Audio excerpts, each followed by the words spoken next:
Shri Venkateswara gold తాకట్టులో ఉన్న మీ బంగారాన్ని విడిపించి కొనబడును.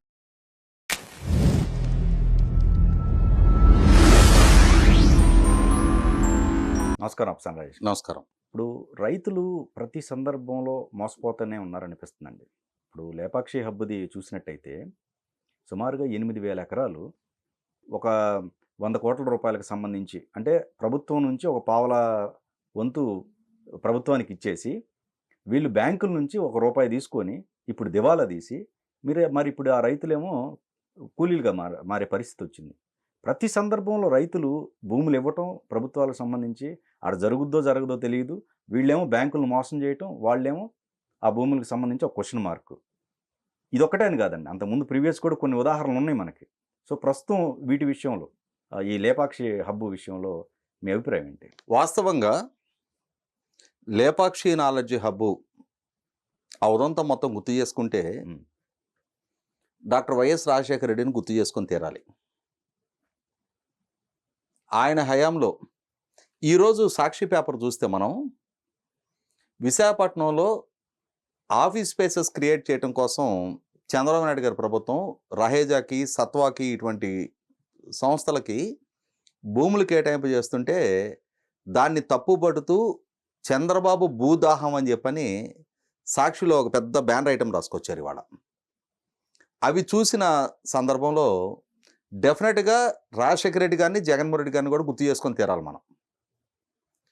కారణం ఏంటి అంటే, ఉమ్మడి రాష్ట్ర ముఖ్యమంత్రిగా పనిచేసిన నాటి నుంచి ఈనాటి దాకా చంద్రబాబు నాయుడు గారు ప్రభుత్వ పరంగా ఏదైనా ఒక సంస్థకో ఒక ప్రాజెక్టుకో భూమి కేటాయింపులు చేస్తే ఆ కేటాయింపుల ద్వారా మ్యాక్సిమం ఫలాలు సమాజానికి దక్కినాయి. ఇవాళ ఆయన ఫైనాన్షియల్ డిస్ట్రిక్ట్ ఏర్పాటు చేసిన, పుల్లెల గోపీచంద్ లాంటి ఒక క్రీడాకారుడికి అకాడమీ ఏర్పాటు కోసం భూమి కేటాయింపు చేసిన, హైటెక్ సిటీ సరౌండింగ్స్లో ఎస్సీజెడ్ డెవలప్ చేసిన, ఆయన హయాంలో ఏ నిర్ణయం తీసుకున్నా అవి చాలా ఫ్రూట్ఫుల్గా ఉపాధి కల్పన జరిగినాయి, ప్రభుత్వానికి ఆదాయాలు సమకూర్చినాయి, సంపద సృష్టి జరిగినాయి. కానీ రాజశేఖర రెడ్డి గారి హయాంలో వ్యాన్ పిక్ పేరిట ఒక 28,000 ఎకరాలు, ఇప్పుడు మనం మాట్లాడుకుంటున్న ఈ లేపాక్షి నాలెడ్జ్ హబ్ 8,844 ఎకరాలు, కాకినాడ ఎస్సీజెడ్ పేరిట, ఇట్లా ఎక్కడ చూసినా వేలాది ఎకరాల సంతర్పణే.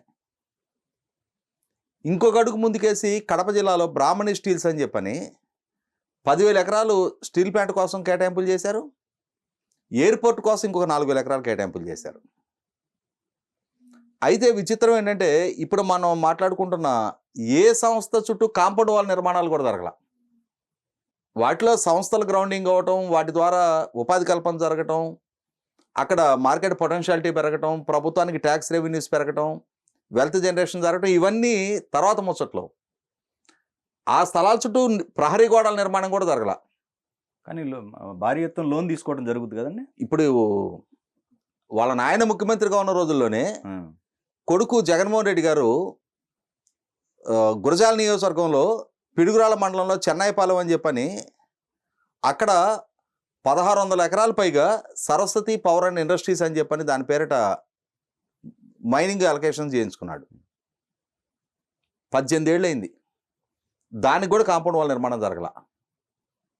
పైగా ఈ ఆస్తి నాదంటే నాదని చెప్పని ఆయన, వాళ్ళ అమ్మ, వాళ్ళ చెల్లెలు వీళ్ళందరూ ఎన్సీఎల్టీలో కేసులు కొట్లాడుకుంటా ఉన్నారు.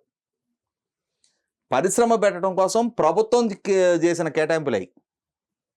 అంటే ఇవి చూసినప్పుడు ఇవాళ లేపాక్షి నాలెడ్జ్ హబ్ రైతులు అడ్డా మీద కూలీలుగా మారారు అన్నది నాకేం ఆశ్చర్యం అనిపించలా.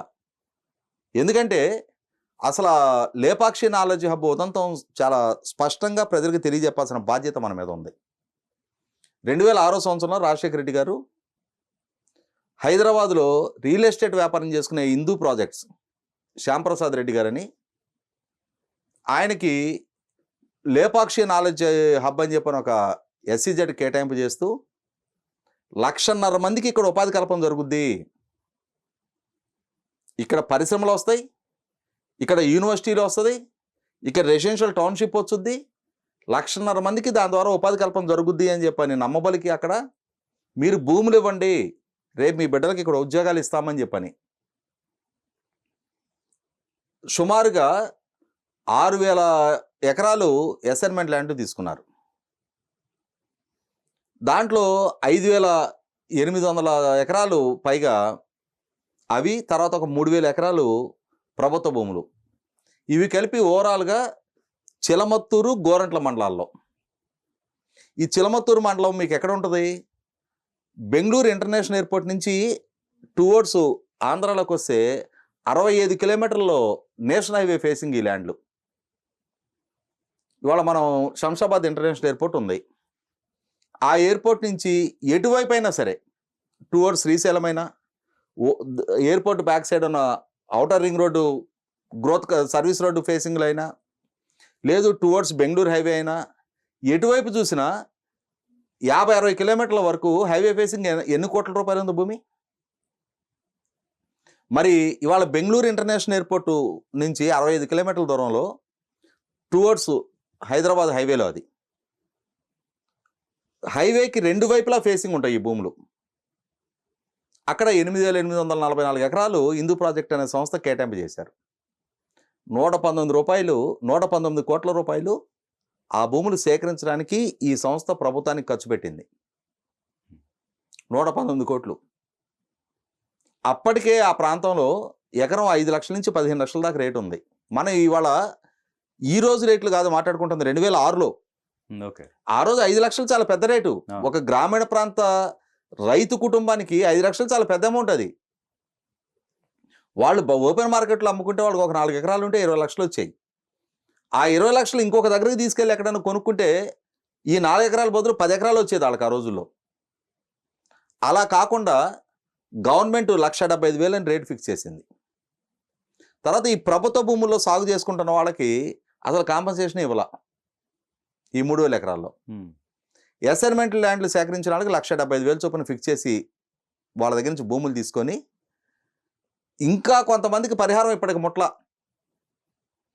కారణం ఏంటి అంటే, ఈ తీసుకున్న సంస్థ ఏం చేసింది, 119 రూపాయలు కట్టి తీసుకుంది, 119 కోట్లు ఖర్చు పెట్టి తీసుకుంది. బ్యాంకుల్లో 700 కోట్లు లోన్ తెచ్చింది దాని మీద. అంటే రైతుకు దక్కల ప్రయోజనం, ఈ వ్యాపార సంస్థకు దక్కింది ప్రయోజనం. బ్యాంకుల కన్సార్షియము 700 కోట్లు లోన్ ఇచ్చారు. వాళ్ళకు కూడా అరిచేతుల వైకుంఠం చూపించారు. ఇక్కడ ఒక పెద్ద మాయాబజార్ సినిమాలో మనకి అంటే అప్పటికప్పుడు మాయా ప్రపంచాన్ని సృష్టిస్తుంటారు కదా, కల్పం తల్పం అని చెప్పని. అలాగే ఇక్కడ కూడా ఒక డిపిఆర్లు తయారు చేసి 700 కోట్లు లోన్ తెచ్చారు. ఈ 700 కోట్లని వేరే వ్యాపారాలకు మళ్లించారు. మళ్లించేసి ఇవి వడ్డీలు పెరుగుతూ ఉన్నాయి. 70 కోట్లు జగన్మోహన్ రెడ్డి గారి సంస్థలో పెట్టుబడులు వచ్చినాయి వీళ్ళ దగ్గర నుంచి. ఎందుకు? వాళ్ళ నాయన ఈ భూములు ఇవన్నీ అప్పనంగా ఇచ్చి బ్యాంకుల్లో పెట్టి లోన్ తెచ్చుకోవడానికి అవకాశం కల్పించాడు కాబట్టి తృణమోపరము వాళ్ళకు కూడా మన గుళ్ళో కానుక రూపంలో ఒక 70 కోట్లు ఈ సంస్థలోకి వచ్చినాయి. సిబిఐ విచారణలో ఈ భాగవతం మొత్తం బయటపడింది. బయటపడి సిబిఐ సీజ్ చేసింది. ఈ 70 కోట్లు ఈయన కైంకర్యానికి వెళ్ళిపోయినాయి. రైతాంగం పరిస్థితి, సంస్థలు లేవు, వాళ్ళ పిల్లలకు ఉద్యోగాలు లేవు. ఈ 1,75,000 పప్పు బెల్లాల కింద ఖర్చు అయిపోయినాయి వాళ్ళకి. కొందరు ఏదైనా కొనుక్కోగలిగితే భూములు కొనుక్కోగలిగారు, కొనుక్కోలేకపోయిన వాళ్ళు ఉన్నారు, పరిహారం ముట్టని వాళ్ళు ఉన్నారు. వాళ్ళందరి పరిస్థితి ఏంటంటే, ఈ చిలమత్తూరు మండలం ఆంధ్ర వైపు ఉంటుంది, ఆ వైపు కర్ణాటక వైపు బాగేపల్లి మండలం ఉంటుంది. బాగేపల్లి మనం టువర్డ్స్ బెంగళూరు వెళ్తూ ఉన్నప్పుడు అక్కడ పెద్ద టౌన్ అదే. కొద్దిగా అక్కడ ఉదయం 5:30 నుంచి 7 గంటల దాకా పనులకు వెళ్ళటానికి కూలీలు ఉంటారు. ఈ చిలమత్తూరు ఈ భూములు కోల్పోయిన రైతులే అక్కడ అడ్డా మీద నిలబడుతున్న కూలీలు, నిర్మాణ రంగ కార్మికులుగా, వ్యవసాయ కూలీలుగా. వాళ్ళంతా రైతుల్ని కూలీలుగా మార్చాడు. వాళ్ళ పిల్లలకు ఉద్యోగాలు ఇస్తాను, ఇక్కడ వాళ్ళ స్థితిగతులు మారుస్తాను అని వాళ్ళకి అరిచేతుల వైకుంఠం చూపించి రాజశేఖర రెడ్డి గారు వాళ్ళ కొడుకు ఒక 70 కోట్లు ఆయన కైంకర్యం చేయించి, అంతిమంగా రైతులు ఇవాళ వీళ్ళ తండ్రి కొడుకులు మేము వ్యవసాయాన్ని పండగ చేస్తామని చెప్పుకుంటూ ఉంటారు. ఇప్పుడు ఈ రిటర్న్ వస్తాయండి వాళ్ళకి వచ్చే అవకాశం ఉంటుందా? ఎక్కడ వస్తాయి? ఆ, ఇంకా ఉంది దీంట్లో. ఆ, ఈ 700 కోట్లు లోన్ తీసుకున్నారు కదా, అవి మరి సంవత్సరాలు గడిచే కొంది దానికి వడ్డీలు లేవు, చెల్లింపులు లేవు. ఉమ్. 4,500 కోట్లకు పెరిగిపోయింది ఆ లోను, వడ్డీతో. అసలు వడ్డీతో ఆ, ఆ, పెరిగిపోతే వీళ్ళు చేతులు ఎత్తేసారు, దివాలా పిటిషన్ దాఖలు చేశారు, మేము కట్టలేమని చెప్పని. ఉమ్. అంటే ఆ డబ్బు తెచ్చుకొని చేయాల్సిన విలాసాలు, అదే. విందులు, వినోదాలు అన్నీ అనుభవించేశారు. అదే. మేము కట్టలేమని చేతులు ఎత్తారు. చేతులు ఎత్తితే ఎన్సిఎల్టీలో కేసు ఉంది.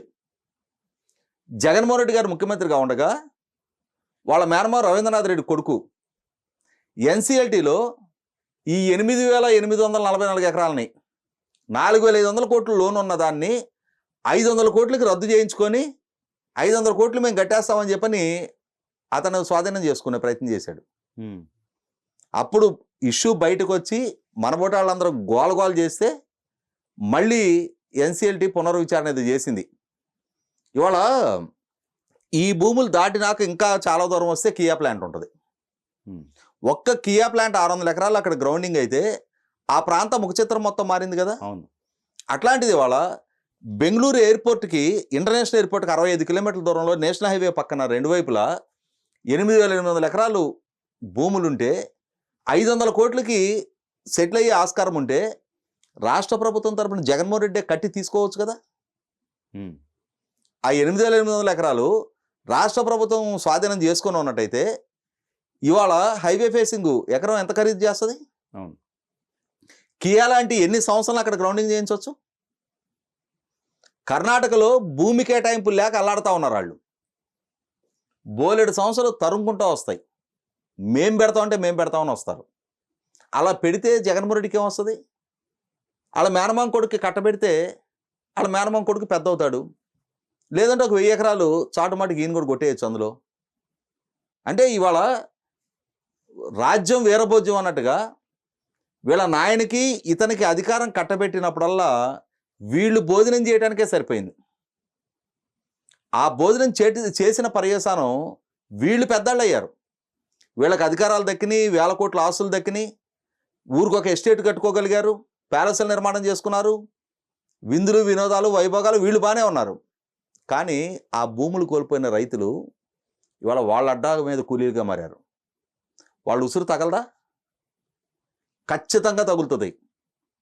ఇవాళ నిజంగానే ఆ రోజు చిత్తశుద్ధి చూపించండి మీ నాయన. సరే 2009కి ఆయన చనిపోయారు. ఆయన చనిపోయిన తర్వాత అయినా సరే, తర్వాత ప్రభుత్వాలు అయినా సరే, కిరణ్ కుమార్ రెడ్డి, రోసయ్య ఆ కాంగ్రెస్ ప్రభుత్వాలే కదా, వాళ్ళు కాన్సెప్ట్లైజ్ చేసిన స్కీమే కదా అది. అక్కడ సంస్థలు గ్రౌండింగ్ అయ్యే విధంగా ప్రయత్నం చేయించాలి కదా. ఆ చేయించిన నిర్లక్ష్య పర్యవసానం సివిల్ లిటిగేషన్స్లో పడిపోయింది, క్రిమినల్ కేసులు నమోదై ఉన్నాయి, ఇవాళ ఎన్సిఎల్టీ కేసులు ఇరుక్కుపోయింది. అంతిమంగా నష్టపోయింది రైతులు. అవును. ఇది చాలా దుర్మార్గమైన చర్య.